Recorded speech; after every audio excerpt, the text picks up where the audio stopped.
শুরু করছি আমি। হাজার দশেক পোড়া বিল্ডিং এর ক্ষয়ক্ষতির দাম কি ইনসাফের রাষ্ট্র কায়েমের নেশায় শহীদ হয়ে যাওয়া আমার ভাইয়ের ছোট্ট জীবনের একটা দিনেরও সমান হবে? নাকি সেই পোড়া দালানের পেছনে দাঁড়িয়ে ইবলিশের হাসি হাসা দালাল গোষ্ঠীর ক্ষয়িষ্ণু মস্তিষ্কের সবগুলো নিউরন জোড়া দিয়েও তোলা যাবে আমার ভাইয়ের বুলেটে ঝাঁঝরা হওয়া ব্রেইন স্টেমের এক একটা নিউরনের সমান অনুরণন? তারপরেও মানুষরূপী কিছু কুমিরের বাচ্চার যাবতীয় মায়াকান্না প্রাণহীন দু চারটে দালান কোঠার পুড়ে যাওয়া ইট কাঠ আর পলেস্তারা নিয়ে, আর তার ততোধিক প্রাণহীন দেয়ালের পোড়াগন্ধ নিয়ে।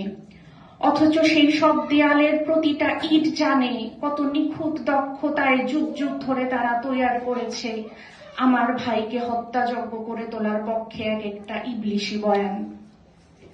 আমার ভাইয়ের লাশের কণ্ঠ এমনই করে প্রকম্পিত করেছে বাংলার আকাশ বাতাস, এমনকি দুটো বিল্ডিং, চারটি ইট, গুটি কয়েক বাদ্যযন্ত্র আর অসংখ্য নেড়ি কুকুরের অশ্লীল চিৎকারের সমস্যারও মিলিয়ে দিতে পারেনি তাকে মানুষের হৃদয় থেকে।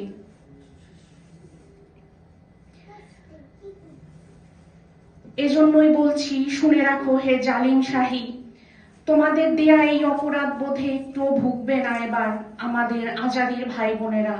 তোমাদের যুগ যুগ ধরে চালানো এই নাটকের স্ক্রিপ্ট এখন বোঝে এমনকি একটা দুধের শিশু।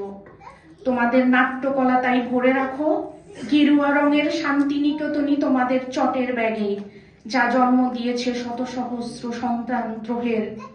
বাংলার জমিনে এখন জোয়ার এসেছে সীমান্ত শরীফ নামের এক নতুন লাল সবুজের। ধন্যবাদ সবাই।